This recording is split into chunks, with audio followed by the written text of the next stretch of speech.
तर मित्रांनो, यासाठी गुगलवरती लाडकी बहीण योजना असं सर्च करा आणि त्यानंतर एक नंबरला वेबसाईट येईल बघा. वेबसाईट काय आहे व्यवस्थित बघून घ्या. ladkibahin.maharashtra.gov.in याच अधिकृत वेबसाईटवर तुम्हाला यायचं आहे. इतर कुठेही क्लिक करू नका.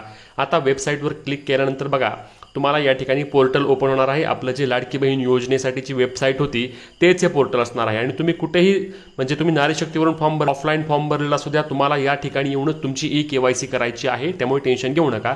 रिफ्रेश करा एकदा वेबसाईट. रिफ्रेश केल्यानंतर बघा तुम्हाला या ठिकाणी पर्याय येणार आहे. मुख्यमंत्री माझी लाडकी बहीण योजनेचे लाभार्थी KYC प्रक्रिया पूर्ण करण्यासाठी येथे क्लिक करावे.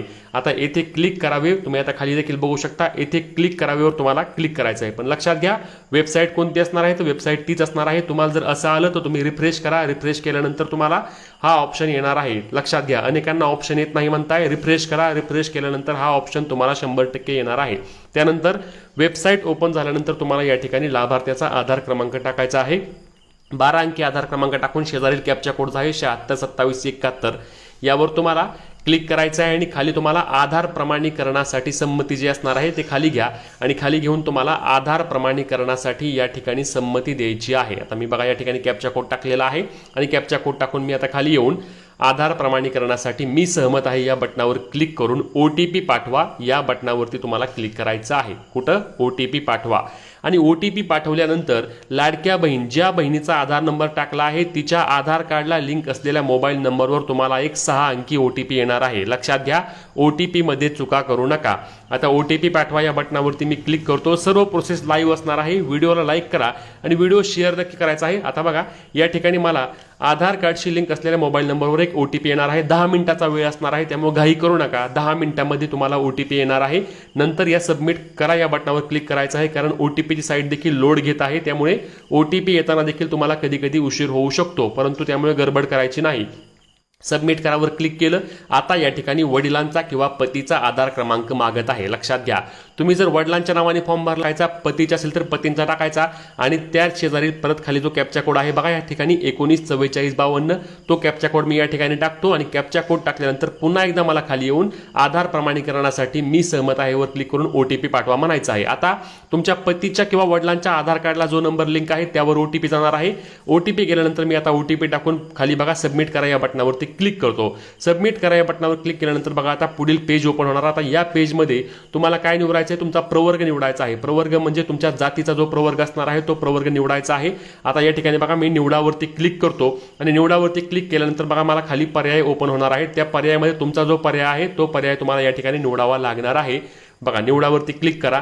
केल्यानंतर या ठिकाणी बघा अनुसूचित जाती जमाती इतर मागासवर्ग विमुक्त जाती भटक्या जाती भटक्या जाती क जे कोणती तुमची जात असणार आहे ती जात तुम्हाला या ठिकाणी तुमची निवडायची असणार आहे. जातीच्या या प्रवर्गावर तुम्हाला या बटन घ्यायचं आहे. आणि तुमची जी कोणती जात आहे ती फक्त तुम्हाला या ठिकाणी निवडावी लागणार आहे. जास्त काही बघायचं आणि निवडा.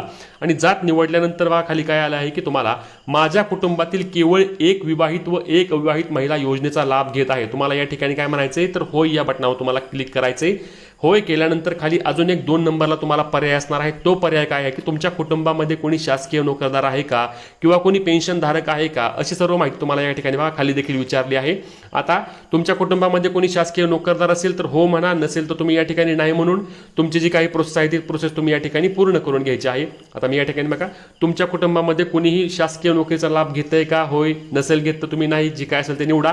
आणि निवडल्यानंतर तुम्हाला खाली काय करायचं बघा खाली येऊन ही जे टिक मार्क आहे त्या टिक मार्कवरती तुम्हाला क्लिक करावे लागणार आहे. उपरोक्त क्रमांक 1 व 2 मध्ये देण्यात आलेली माहिती खरी आहे. ही माहिती खरी आहे म्हणून तुम्हाला या ठिकाणी टिक मार्क करायचा आहे. आणि टिक मार्क केल्यानंतर बघा या ठिकाणी तुम्हाला खाली सबमिट करा या बटनावरती क्लिक करावे लागणार आहे. आता मी थोडी वेबसाईट लोड घेते. लक्षात घ्या वेबसाईट अजूनही खूप हळूहळू चालते.